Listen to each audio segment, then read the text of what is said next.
শাশুড়ি চায় নগদ টাকা, স্বামী মোটর গাড়ি। নিত্যদিনের যৌতুক জ্বালা সইতে নাহি পারি।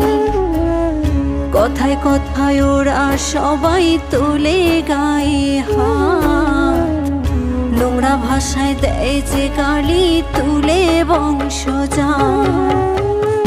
একদিন ঠিকই শুনবা বাবা তোমার মেয়ে নাই, যৌতুক নামের মরণে ব্যাধি হবে সেদিন দায়। একদিন ঠিকই শুনবা বাবা তোমার মেয়ে নাই, যৌতুক নামের মরণে